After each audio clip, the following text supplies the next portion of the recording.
Welcome to the CEC Report for the 9th of September 2016. I'm Elisa Barwick, and joining me today is CEC leader Craig Isherwood. Welcome, Craig. Yeah, thanks, Elisa.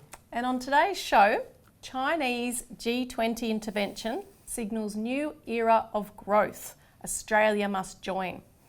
And 15th anniversary of 9/11. The truth is out. Will the world act on it? So firstly today, Chinese G20 intervention signals new era of growth. Australia must join. That's the imperative here.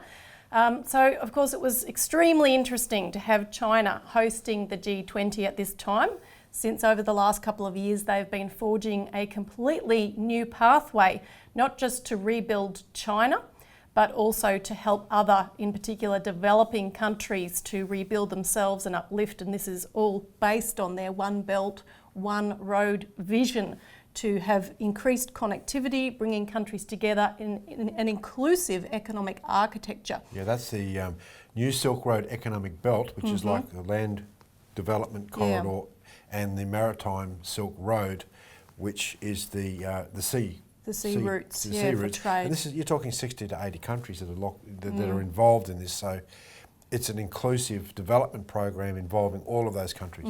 So it was very interesting to have that as the backdrop, and in all of the pre-meetings, and there's a whole host of them, as well as the opening ceremony speeches everywhere, the backdrop was characterised by a recognition, which is never at G20 summits in such a way, of the financial and economic crisis and the ongoing economic collapse that's occurring.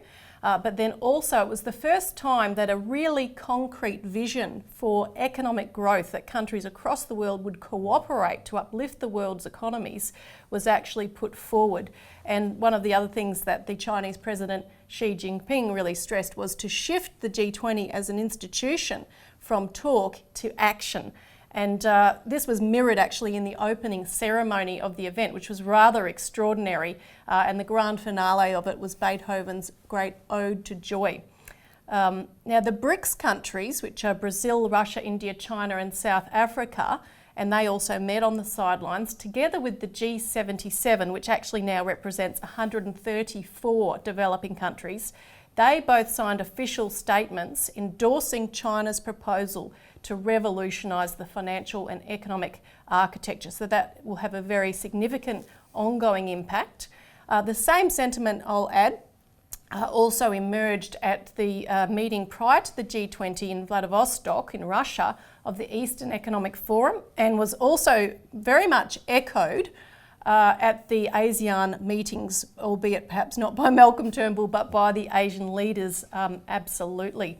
Now, at the conclusion of the G20, I'll just give you a flavour of what Xi Jinping announced, and they called it the Hangzhou Consensus.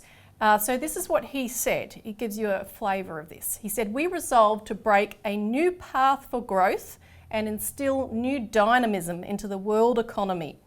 Experience," he said, "teaches us that the old approach of simply relying on fiscal and monetary policies no longer works."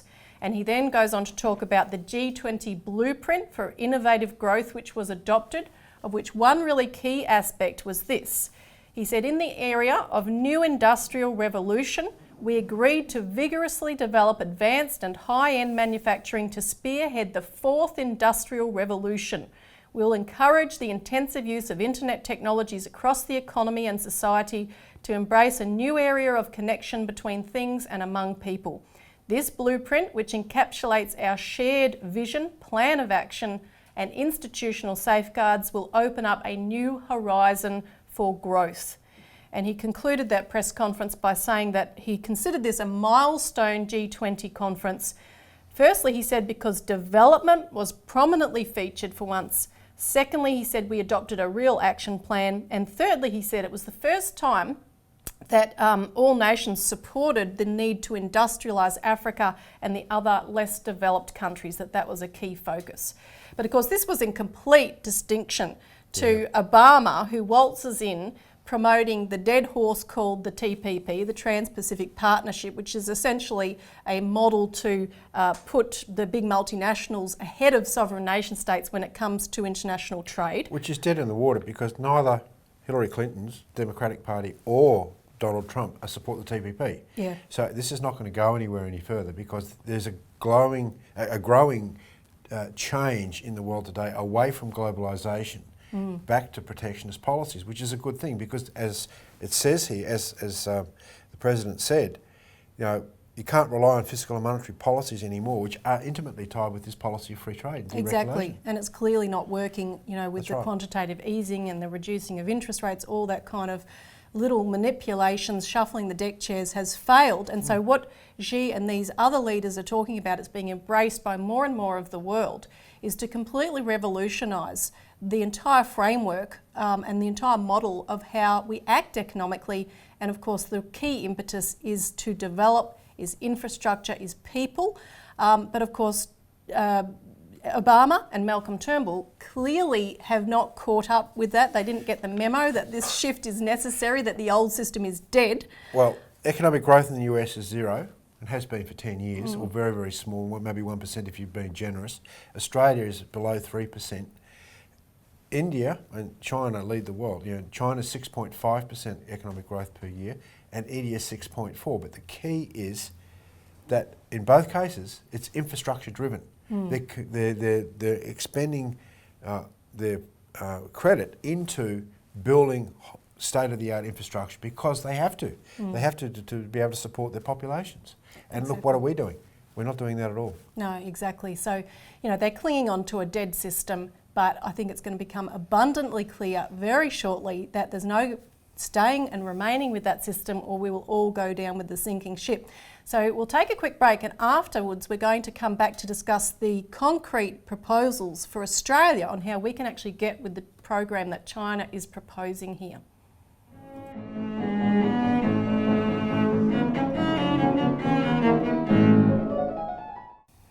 Welcome back to the CEC Report, where we've just discussed how China has changed the goalposts for the world coming out of the Hangzhou G20 summit. And we want to talk about how Australia must respond to that so that we don't miss the boat with what is being proposed here, not just by China, but by the BRICS and a whole broader group of nations. So Australia currently is still stuck in the old framework, which Julia Gillard famously called the post-1983 consensus, and that's the economic era characterised by deregulation, privatisation, free trade, deindustrialisation, of which we're seeing more and more people vocally coming out in the media, various politicians beginning to challenge that approach, which is useful. But what we really need, what the country needs, is leverage to allow us to get out of that system. And what we, of course, propose are grand economic development schemes that will give us the impetus to begin to build and crank up the economy. Now, the Citizens Electoral Council, in 2002, we published a special edition of The New Citizen, which featured a blueprint for economic development for Australia. And we worked with the late engineer, Professor Lance Endersby, a leading engineer in the country and who worked on the Snowy River Mountain Scheme and who designed many beautiful proposals to basically do more snowy projects in various fields. And we mapped out in the paper projects for rail development, water projects, cutting edge new nuclear technologies, power infrastructure, things like high-speed shipping, as well as a space program and various other elements such as for health and education infrastructure, etc.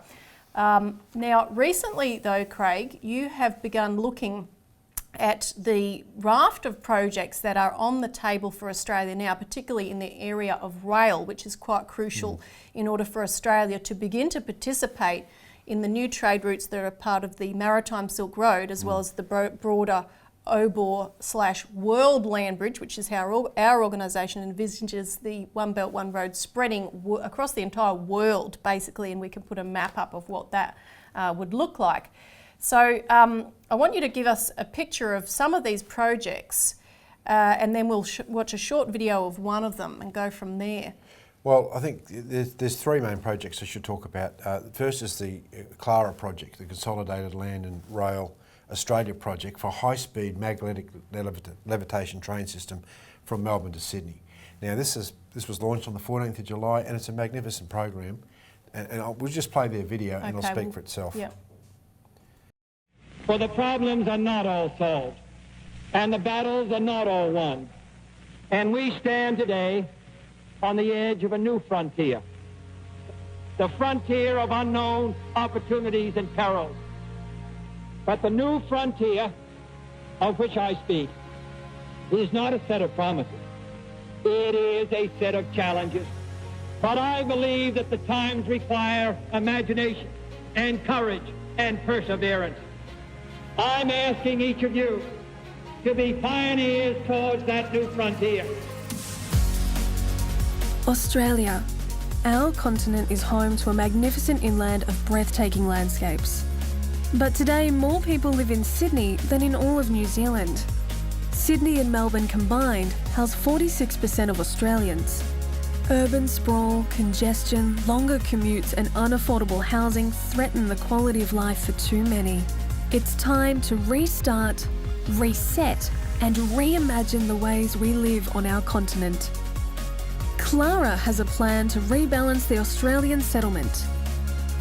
We will build new, regional, compact, sustainable smart cities and connect them by the world's most advanced high-speed rail. Building new cities to decentralise our population offers untold benefits to our capitals and to our regions.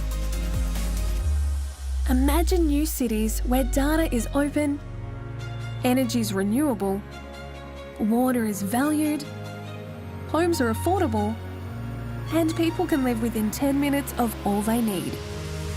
Cities where world-class healthcare meets high-tech education, where new and existing businesses will converge to create more vibrant regional economies.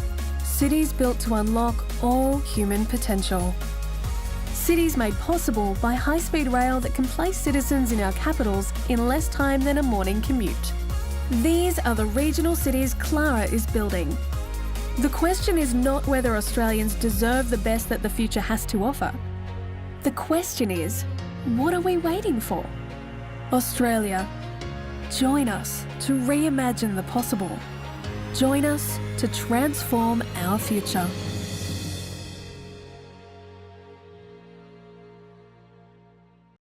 So from that video, you can see the vision of building 8 new cities, linking it up with high-speed internet, which is actually important when you're in remote areas, high-speed magnetic levitation train technology, because it's based around shifting people, and of course high-value freight.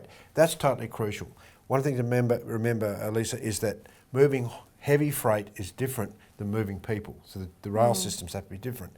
But in terms of moving freight, there's at least 2 other programs that I've been looking at, proposals in order to deal with this. The first is the National Trunk Rail, which we actually did a program on this previously, and I refer people back to that. But that's a very, very well thought out high-speed freight link between the ports of Melbourne and the ports of Brisbane to open up the entire region along the food bowl producing areas, right? So that's the first thing, and I refer people back to that. But a really exciting proposal for real opening up the north of Australia is Project Iron Boomerang. And the principal of this particular project is Shane Condon, and he has been working on this program now for I think about 11 years. But what this is, and if we put a graphic up on the screen, you'll see that the proposal is to link the metallurgical coal fields in the Bowen Basin to the iron ore producing regions in the Pilbara, and have a state-of-the-art train system that would run between the two, carrying coal from the east to the west and from steel from west to the east. And they would build, the proposal is to build 5 state-of-the-art steel-making factories, steel-making plants to produce what they call stage 1 steel. Now, stage 1 steel is not the end product steel, it's steel that's got to go for further processing. And they propose to use state-of-the-art rail, and I'll just give people a sense that these are going to be driverless trains, but they're still going to have train drivers in them. The trains will be decked out as 5-star accommodation for the drivers, so they're always on the job. These trains are going to be 4.2 kilometres long, and they're going to be made up of rolling stock wagons that cover, that carry the coal and the steel, which will be covered. And to be aerodynamically built, in order to provide for a 10 to 15% efficiency, because when you're talking about a transcontinental railroad system, you're talking about having to make sure that you're as efficient as possible. And having a cover on the wagons means that you're not going to lose all the valuable coal dust necessary for these production of the steel. And these 5 steel plants are going to be built in a modular framework. They're going to consist of just one power station, one oxygen producing plant, one coking facility that'll feed the 5 plants. So there's a real efficiency of preserving capital here. But I think the real interesting part about this is that the thought that's gone into this is absolutely incredible. I mean, just for the trains, when you have such long trains that are 4 kilometres long, one of the problems you have with trains is the axles can heat up because of bearing seas. They intend to deploy drones as the train is moving to fly down the outside of the train, measure the heat of the axles. So if there's a problem, when they pull up at the staging town, they can literally replace that axle and keep on going. Because maybe people don't realise this, but if an ore train in the Pilbara breaks down, they don't stop and repair it. They push it off with bulldozers, push it off the track and with bulldozers so the next train can come through. And they worry about fixing that train up later. And so this is single lane most of the way? Most of the way, but there's 20 kilometre passing tracks, so the trains can be every so often. Every so often, and but the real breakthrough here is that the Project Iron Boomerang is transforming shipping, because at the present time you have these huge ore carriers coming back to Australia or coming to Australia empty.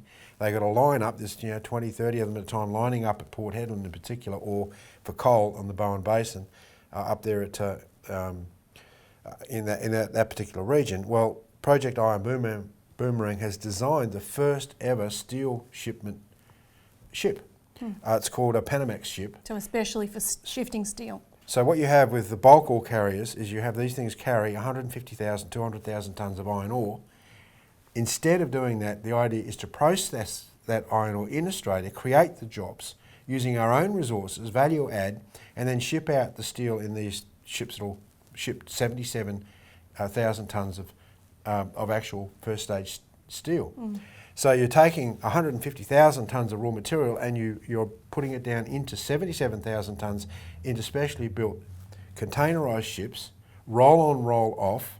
So it's very, very highly mechanised. And these ships, of course, are smaller, they're faster, and therefore you're saving on the waste. They have 2,000 containers on them, and therefore they're making use of all the empty containers that come to Australia full of goods and then have to go back to Asia and other places. So there's all sorts of efficiencies by, first of all, producing the steel here in Australia, making use of the raw materials that are here. And these are the sorts of projects that we desperately need. It'll create extra revenue for governments. Yeah. And I mean, governments have absolutely no excuse not to do this. That's correct. And this is part and parcel of what needs to be done in our country, taking advantage of the God-given resources we've got, instead of just shipping them out in bulk, value adding them as much as we can. And the good thing is that, okay, we're producing first stage steel for export to Asia, to China and so forth, where there's actually huge demand to transfer this into second stage steel, but we can also feed Wollongong, right, our own steel mills, so we can upgrade the outputs of Wollongong with using our own steel. So there's very huge cost savings involved in this. But people should call in for a copy of this week's alert service. We have a whole feature package on this and the One Belt, One Road, and also explain how this can easily be funded. So we'll stop there and be back to talk about 9/11 after the break.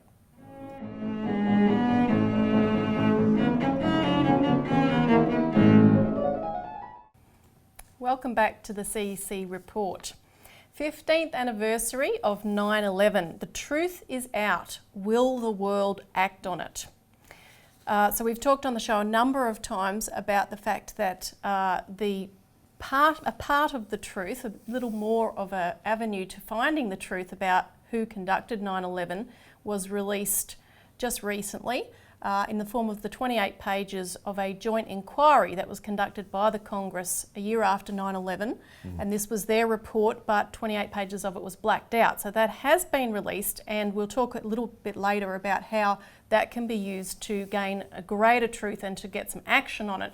But why is this important? Well, we've had threats this week here in Australia from ISIS that they have published calling for further attacks on Australia to hit unbelievers in Sydney and in Melbourne and so forth.